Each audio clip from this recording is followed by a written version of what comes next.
G'day, John, buddy. That's a pretty full-on story you just shared with us, mate. Don't know what to say. Like, couldn't imagine going through anything of the sort myself. It's bloody, you're a tough guy to be. What are you actually referring to, Didge?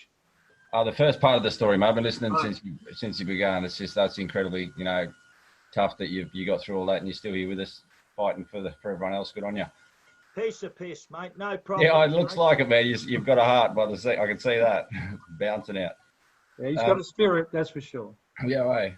But I totally agree. Like, I got a lot of blackfella mates myself, John, and I saw your video the other day when you're on the boat going. You said you're heading down to Canberra and you're just going to stick it to these bastards, and I love it, absolutely. And you mentioned something in it. You talked about treaty for a minute. Yep. And I'm the bloke that's got the people's treaty idea floating around, trying to sort something out. Now you've a little bit about the blackfella spirituality stuff. You might be able to help some of these other people comprehend this. I spoke at the Sacred Fire in 2017 and removed the people from the Commonwealth and asked for this treaty to go ahead then. So you might know they're speaking at a fire like that, and that spiritual energy gets left behind, and the intent is either upheld or it fails. At this point, there's matriarchs and other tribal law holders that are in support of the idea. For if the people can unite, come up with a way to come to them and speak about a proper treaty right from the start and enact a situation where we can take control of this system and put an end to all this rubbish, mate, all this stuff you're talking about. Like, I love you all here doing what you're doing, and I'm going to ask you this simple question, Stephen, and everybody in the room here, if anybody wants to try and answer it. How do you expect common law, under any circumstance, to do anything about that problem when the entire infrastructure is under the control of these people who built this country and this constitution under that authority and their instruction and their construction as well? How does common law defeat that in any way, shape, or form? Didge, it's to me, and this is me. This isn't. I'm not representing anybody else unless that just happens by accident. So common law is a vehicle, because common law doesn't do anything. Common law is words, it's concepts, it's whatever. It's the people, and it's the people coming together. The common law is a vehicle to try and get people together. It's like, instead of just going out and forming a group of, please come and sit with us so we can try and deal with all the garbage that's going on. Do you know what I mean? You got to call it something. So, and the common law, because I've been going through this today much more than I want to, and in a situation where I'm trying to type on my phone while I'm working, and it's not very, very easy. But the real power is with the people. It's with us uniting. You can call it common law. You can call it what you want, but it's common sense. And I'm not talking about common law that resides in the courthouses that are controlled by the British or by the British accredited register.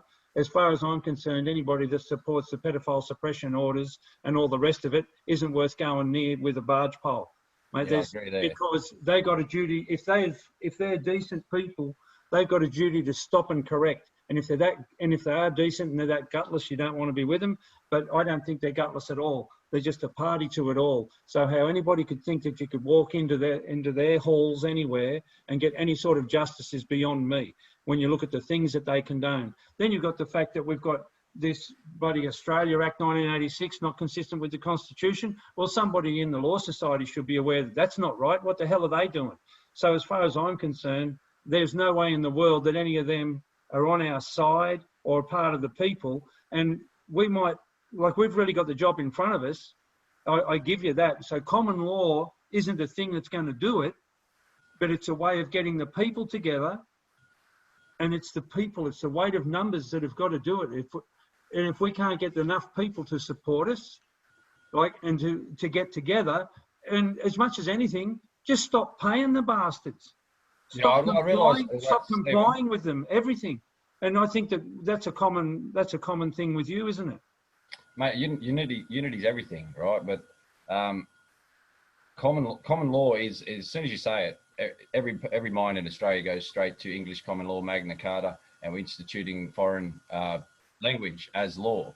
It does, but see, okay, well, so you're talking treaty, and that's fair enough, and people have got connotations with that.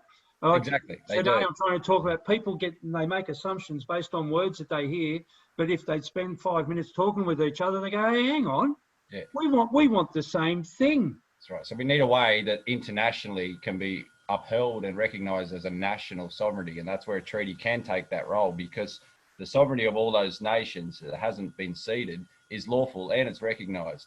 So the two outcomes really are they have a government that's theirs, or we all create one together, or we continue to uphold a genocidal occupation that's been here for 230 years, operating fraud governments and councils of Australasia and claiming land that's never been theirs. Yeah. And, you know, holding us all under language traps from start to finish.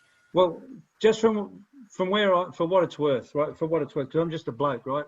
I've been out pushing a wheelbarrow today and shoveling dirt and doing whatever I do.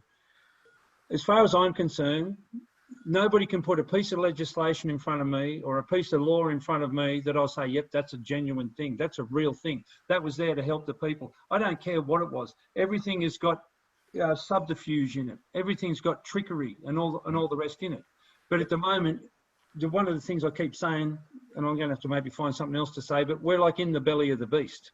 Now, and without going into all the reasons why or why not, I'll just ask you to accept the concept for a moment, just for a moment. But in all the legislation, our freedom lies in the fact that we are crown, right? And we don't have sovereignty over our person because that's their bloody thing and we don't want it. But they've been getting us to identify with it and trapping us because they got these bullshit rules, right? So we're crown, but that's our spirit, that's our soul, that's our link to the creator, whatever you want. Now, if everybody gets on board as far as the crown thing is concerned, because they realise that that's right, what I feel is let's just make the decision right now, for argument's sake, that it's 100% right, that that's who we are. And once we claim it in their system, they can't do crap to us anymore. Well, they will, because they're criminals. But it might be an opportunity to wake people up when they say, hang on, it doesn't matter which way we go. These people are criminals and they're going to take advantage of us. They're going to rape our children. They're going to do whatever they can do, whenever they can do it. And they'll get away with it because they use the force of might. They use guns. And that's where we have to have the people that don't comply with them, that resist. Now, the rest of it, I don't have all the story, but that's the beginning that I see. You don't want to give them, though. You don't want to give them the ability to call you a lawful dissident, okay? Because then you're under their jurisdiction from start. Mate, I'm not under their jurisdiction ever. They might decide to hold guns over my head or whatever, but they got no legitimate right to be above me or anybody that's here or anybody that I've ever met. No one's got the right to reign over anybody. Well, this is where if you're going to use language, you need to double check everything that you're using in language to make sure that you're not upholding their jurisdiction as a foundation to that language and law. Well, again, that's their magic that they're using. They're not disclosing what's what. Exactly. And so that's, you've got to be careful not to use it. The trickery that they've got. Point. Yeah. That's my point. We don't need to acknowledge their trickery at all. So even when you say crown, and the crown concept, I get the idea. And we can take that freedom into our hearts at any time. Okay? Well, so the way I look at it, mate, once you say we're crown, right, and then we get through, sure, we just throw that away and we embrace our spirituality and the fact that we've all got the one creator right back there, but we also got our differences, right? Yeah, but that's not what I'm talking about here. For me, it's, for instance, I'm free, all right? I'm not crown, I'm free. The system won't touch me. It won't even try to touch me. But I can't get everyone else to be you, Ditch. No, but all I've done is openly state the fact that I accept and acknowledge the true sovereignty, which is Bundjalung, where I am. Yeah. And so what I've done is I haven't had to deny them jurisdiction and just say you don't have jurisdiction because of this, this, this, and this, and this. I've literally acknowledged a real one, and that's the end of the story. Yeah. Because there's a real one now I'm dealing with, a real jurisdiction of LORE that has never ceded that sovereignty and that right to it. That's all that it is. There's no more discussion. The system is gone, just like that, because it doesn't exist in a jurisdiction. It's a total fiction. Okay, yeah, so well, I agree with you that it's a total fiction, and we're trying to get so there. What I'm suggesting is if the people can confront that truth, stand up and say, right, you know, I'm not to blame for what happened 200 years ago or any time in between, but I am responsible for the fact that I'm allowing jurisdiction to exist over me that has no right to be on this land. And my point of view and my life exists here too. So I want to have my say in my future. And we go to the original mobs and ask as a united group for that treaty. That promise of treaty gives us a right to self-determination that will be internationally recognized by the likes of Donald Trump, who stated that to the UN at the UN address in 2018. He stood there and told the UN that the concept of the United Nations was to be built on the unity of sovereign nations, every individual sovereign nation represented by its leadership in that room. It's been bastardized and turned into an attempt to create an all-powerful sovereign. And we've got to be very careful that we don't allow any of our language trickery that we allow ourselves into to come under their jurisdiction under any circumstance. Like Earth United Common Law Courts is a Commonwealth jurisdiction, which is 2.4 billion people, all locked into one all-powerful sovereign in that system and construct. They're trying to bring in bastardized versions of the word sovereignty into our health, into our lives, into what contracts. You know, this is ridiculous. If they get us to sign on to anything which has sovereign health attached to it, those two words, then the health administered by a pharmaceutical company, they have a patent to the actual medicine in your blood and therefore own your blood, which is pumping around your body. And they have legitimized by you agreeing to a sovereign health initiative under their foundation of law, which is fraud. You see, we have to step up and say no more. The Commonwealth is fraud here. Yeah, no, I agree with you, Didge. Now, and one thing that I'll just finish that little part on too is to be very careful of the word sovereign, because they take trap. They've got, as far as they're concerned, they own that language. Now, I just want to move on. Sovereignty. I'm applying the word sovereignty to national boundaries. But I'm going to move on and take a couple more questions, mate. I get it, mate. We want to get back to John. And I've got to get rid of Andy quick. John's somebody I think could really be very excited with the idea and would do well in approaching this to the public, because he's a strong man with a strong, a sense of what Australia really is. He's very Australianer in himself, and he has a lot of blackfella friends in his life. That's a true connection to this country in a way most people don't comprehend. Yeah. So what I just want to finish with this one quick thing. I had an interview today with Rick Bosey on the phone. And I'm going to share it tonight after I leave here because I can't upload it until I'm finished here. But he is able to agree and not deny any of what I've just said in total confirmation. I told him about 10 minutes in that I'd recorded it, and he is he's a bit shocked that I did that, but I don't care. And I'm going to share it. And he's told the truth. And so what we're seeing is a possibility right now. These groups, other groups, for us to really confront this, come up with an idea, a plan, and the good leadership among us steps up and takes the lead on that. That's what I'm trying to pass the buck on here to people, because it's not about me, and I don't need to do this for me, but people, this is a real way out. This is a lawful, internationally recognizable way to be a sovereign nation. Now, the word national sovereignty is different to individual sovereignty. Okay. Thanks, Steve.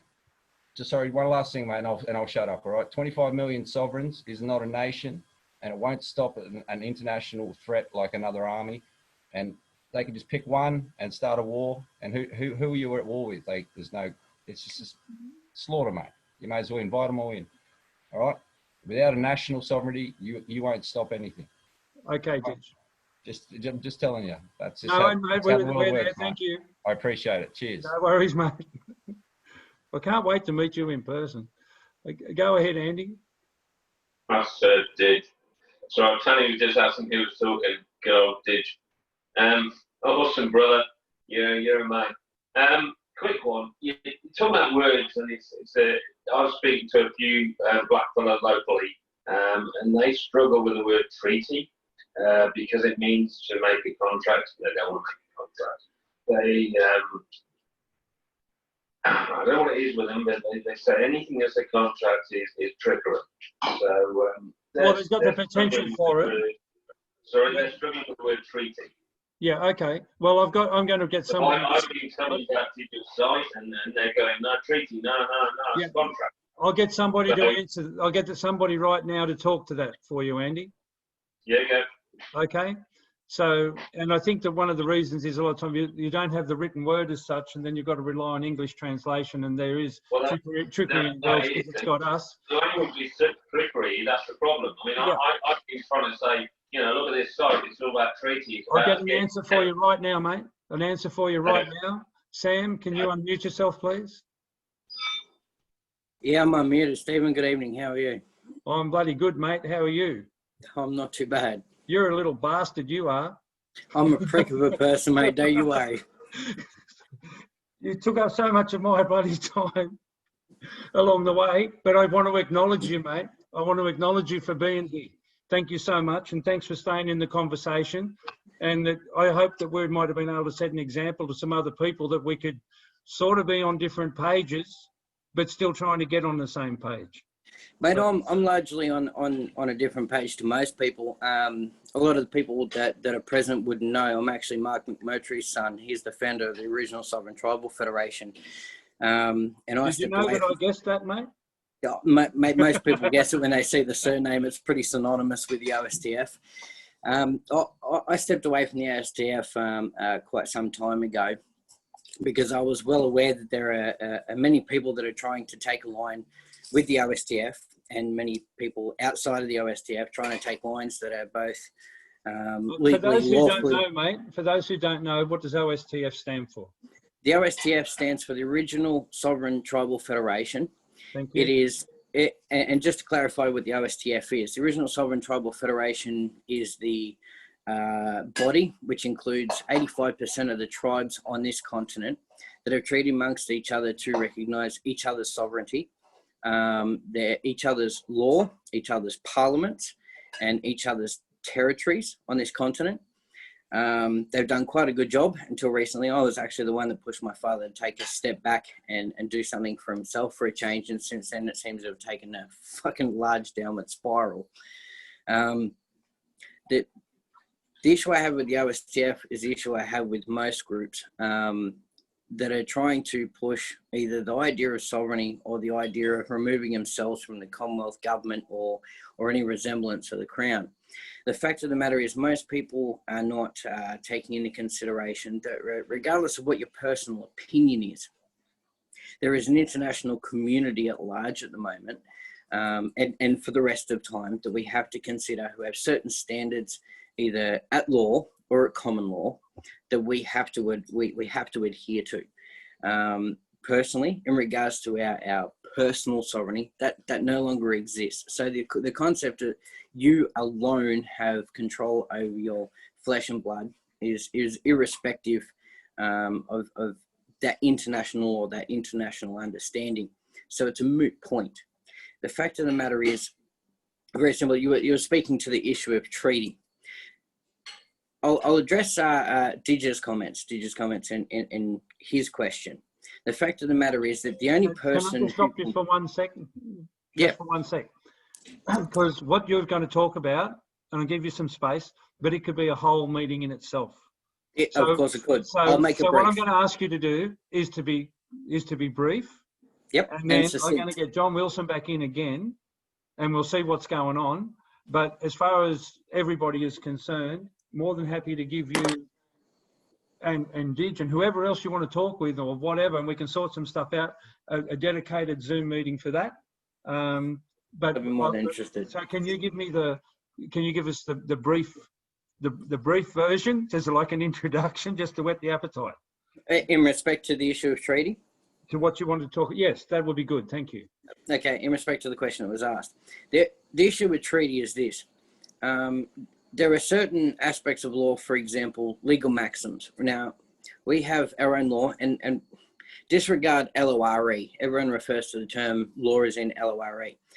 LORE law refers to the handing down of our law here through tradition from generation through generation, which was usually done by song and dance. And it's a term more of a tradition. Cultural term, isn't it?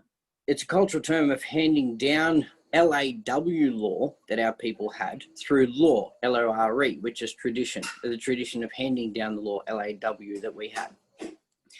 So this whole concept that we need to push law as though it replaces LAW is actually incorrect. Yes. Our law, LAW, came through law, LORE. So let's get that fact straight.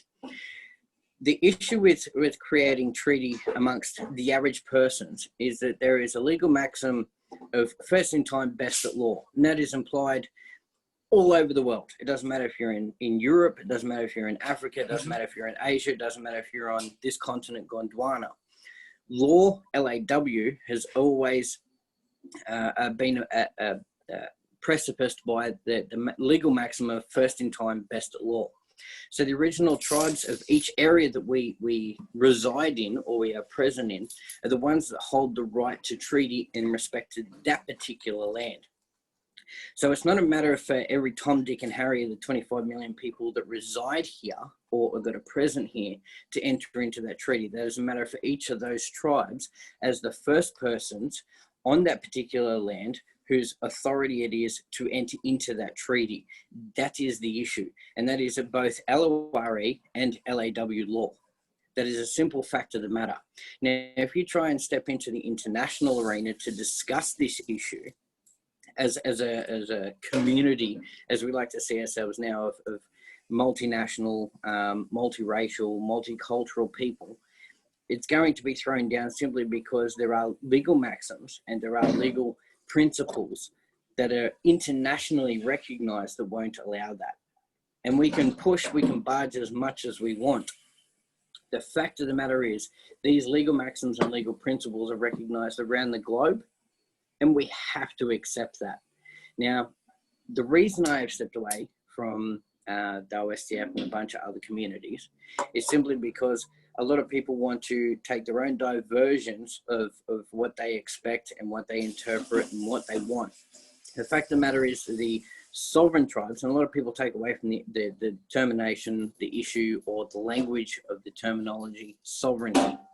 Sovereignty is quite, not only quite interesting, but quite formidable terminology when it comes to law.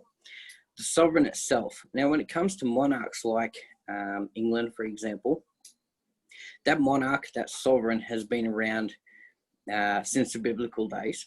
The German and English monarchs come from Tsar and Fares out of the Bible. As much as I think religion is a farce and it's absolutely fucking ridiculous, that's where they get it from. If that's their law, that's their law. By all means, I don't live in England, so it's not my place to fucking discuss it. No, this is the shorter version, isn't it, Sam? Trust me, this is the short version. I'm loving this, Sam, by the way. Sorry to interject. I'd love a chat with you anytime, brother. The story of Zara and Fares, that's where they come from. That's actually where the Saxe, Coburg and the Windsor families come from. They literally come from those bloodlines throughout the biblical terms. It's irrespective of this particular continent. The issue of sovereignty in this continent revolves around the fact that each of these tribes had their own lawmen and women or their own law councils. So instead of having a single sovereign, you had a group of sovereigns.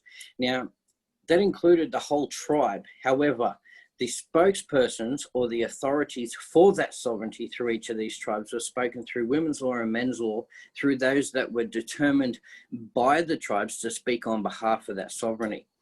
And that's where each tribe basically had their own senate that presented their own law, which then presented that in terms of a United Nations conference, so to speak, the law tribunals that occurred roughly every 7 years out in the central desert.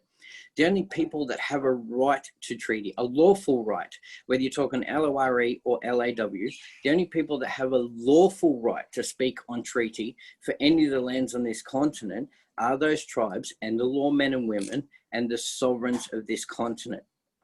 That's irrespective of whether you're talking 250 years ago or present. Now, my mother's full white blood. I would tell her exactly the same thing. It's not her place to talk. However, I would turn to my father, who is considered a senior lawman, and tell him at all times, it is with all due respect, I will shut the fuck up and listen, because that is how the law works here. If I go to China, I don't agree with their laws. I will abide by them because I am in their home. Very much the same as any one of you that are on here, whether I agree or disagree with your opinions. If I come into your home is your castle. It is your law. It is your sovereignty. I'll abide by those rules, whether it's take your shoes off, keep your shoes off my fucking couch, or whether or not you can do what the fuck you like in my home. They are the laws within your castle and within your sovereign territory being your home. So as far as this land mass is concerned, Godwana, Mm-hmm. Are you saying that, for example, I wouldn't have a right to treaty? Your treaty, the treaty that you would come under would be respective of the may I ask where exactly are you I don't have to know exact location or particular city, but On what's the name of on the the tribe? south coast of New South Wales. South coast of New South Wales, south of Narra. Yeah, Okay, close. so that would be up to that tribe's particular treaty. You would be subject to that, and that would be subject to the elders of that tribe, the sovereigns of that tribe. It would be up to them to make a treaty, and you would be subject to that treaty. Is a simple fact. For example, Then if I treaty with them, am I of equal standing?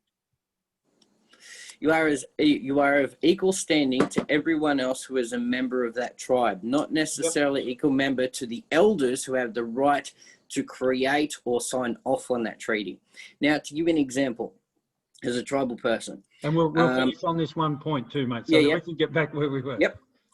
I'm from the Cookatha and Turrbal tribes by blood. I'm neither in Cookatha or Turrbal land. If I was in either, I wouldn't have a say because I'm not considered an elder. Although I'm very educated and know both our people's law and white men's law, I haven't been inducted into the realm of elders by way of tradition. Mm-hmm. So even if I was there, I have to abide by what my elders speak, regardless of whether I like it or not.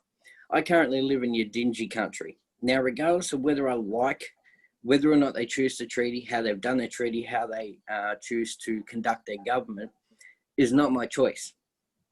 I can like it or lump it, but the fact of the matter is I am in someone else's land.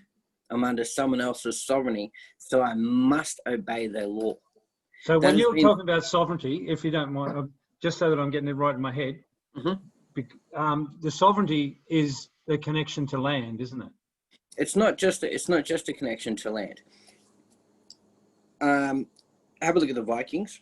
Have a look at the English. English have taken over land all over the place. It's whether or not they've done it by law. They've done it by means that have been acceptable to the human population across the globe as a basic standard. And that's what we have to abide by, whether we like it as individuals or not. In this particular area, whether I like it or not, the Yidinji have their law, they have their treaties, they have the way they do things in their process. As a guest in Yidinji land, whether I like it or not, I have to abide by those laws, abide by those treaties that they have in place. Mm-hmm. Is as simple as that. Yep. And as someone asked me on as you were talking about Facebook earlier, someone asked whether or not I would be happy to be speared in the leg if I broke one of the laws of the tribes I'm in. That was Ross. I don't like Ross. I think I don't particularly like his views. But in that particular answer, as you saw, I accepted. Yes, that is the law of the land. I'm a visitor in that land. They are the sovereigns. That is the law. Then guess what? I have to fucking abide by it. Since human creation, since we have been here, whether it was the alpha male that decided the law of the people around him, or whether it was a parliament. Since the creation of men, since we have been walking as Neanderthals, there has been a parliament or there has been a set of laws for each congregation of human beings. That is the law of nature, and that is the law of man. We must accept it. But the fact of the matter is, since time began, the way in which those laws are created, the way in which those laws are acquiesced, are put in place, are enforced, has changed. The fact the position we have on this continent is the fact that those laws were created and they were enforced by the tribes. Now, when Captain Arthur Phillip came here, or Captain Cook, it doesn't matter which one you choose, when they came here, they were under instruction by their sovereign to create merchant trade relationships with the people here. They didn't do that. They tried to colonize. They breached their sovereign law in order to try and create this Parliament of Australia, which is null and void by virtue of the fact that the Constitution of Australia is Clause 9 of the Act to Constitute Australia 1900 UK. It's in breach of the Pacific Islander Protection Act Amendment of 1875, in particular Section 7 under the title Saving of the Rights of the Tribes. Not to mention the fact that the Constitution that they claim to stand on states, as we saw a couple of years ago with Barnaby Joyce and 5 senators, that anyone who is seen to be sworn to a foreign allegiance or has dual citizenship cannot sit in the Senate or the upper house of representatives due to the fact they have sworn allegiance to a foreign power. the problem with that is, under Nationality and Citizenship Act, it states anyone who is an Australian citizen is taken to be a British subject and therefore has the right to British citizenship. So there's never been a lawful act ever passed through the fucking parliament of the so-called Commonwealth of Australia Corporation since its inception. Yeah. So there's never been a legislation, a statute, a treaty, acquiescence to sovereignty, or anything that derogates from the rights of the tribes, the sovereignty of the tribes, or the law of the tribes. So regardless, with all due respect to everyone here, regardless of anyone's opinions, the fact of the matter is sovereignty, regardless of how much you want to derogate from that term, sovereignty remains with the tribes. The law, LAW and LORE, remains with the tribes, and until such times as there is a lawful acquiescence, treaty, or otherwise removal of the tribe's claim of that lawful entitlement to the land and authority over the land, it fucking stands. Okay. And no one can do anything until such times as that is set aside. I welcome anyone to disprove it. No worries, mate. Thank you very much, Sam, for coming along tonight. Before I do go, Stephen, I am the main reason I am here. No. I mean, before my mic is before my microphone is. Before I mute you. Yeah, I do have one question. I see a lot of this people claiming that they are the crown, the crown. They are the crown. Yeah. I'm irrespective of my learned legal position. Yeah. I am curious as to where the basis or where this has come from, this claim that people are the crown, their right to claim that they are the crown, and what the whole legal position is. I'm interested in a debate or a discussion on that. Without doing another book, because you're very knowledgeable, so you can be concise, what is the crown? The crown. The crown is two things. The Crown is both the Crown Corporation, which is a okay, so we know that one, so it's not that. Yep. What's your other one? That. The other corporation is the monarch of the Commonwealth okay, it's not that Great Britain and Northern Ireland. Yes, it is. No, yep. You asked, I'm telling you. Okay, all right, then you fill me in entitled to with your evidence. Opinion, but I'll give you this, and we've got all. No, fact, lawful fact. Yeah. Legal fact. Okay, well, one of the things you have to do then is let me talk, or I'll mute you. So, and people don't realise, but you and I have got a little connection. It hasn't been for a long time, but we've got a little connection. So there's a whole lot of legislation that as we go through it, we find that we've always been part of the legislation and it hasn't been over us, but we didn't know who we were within it. And we've got equal standing with the Queen. The Queen has got no more right to exist than we do. And we're crown as much as she is. I need one clarification on that. When you say we, who is we? People. People who? You too. The Queen has got no more right to exist than you do. I don't disagree. And one of the most humorous things I find on the planet Earth is that someone would put a bunch of fucking inbreds on a pedestal and think that they're greater than everyone else simply because they like to fuck their cousin. I don't disagree with that. We don't think that. I most certainly do. My curiosity is, how does anyone claim to be the crown when the crown refers to both the legal entity and the monarch from a legal point of view? Because you need to understand. No, I'll put it here to you. That was the understanding up until people gained more knowledge. And there's books, there's heaps of stuff that you can look at, and we're not going to do it right now, but you're more than welcome. There's a number of people that are here right now that can talk to you about that on a much higher level than I can. Please, okay. I invite them to provide me any legal or lawful reference. Yes, you got access to the chat? At the moment I do, yeah. Okay, so perhaps some people, you can connect with some people in there. So I am going to mute you now, and I just want to acknowledge you again for coming along tonight. And I do acknowledge you sincerely, and you've been a wealth of information, and thank you so much. So I'm glad we were able to get through our initial altercation and to get you here tonight. So no altercations on my part. Mate, by all means, we need to get the bottom of this. I can quote the first comment you made, but we won't worry about that. I know it is ridiculous. I stand by that, but that's not an altercation. That's okay. From your level of knowledge, you're prepared. I'm prepared to accept you saying that.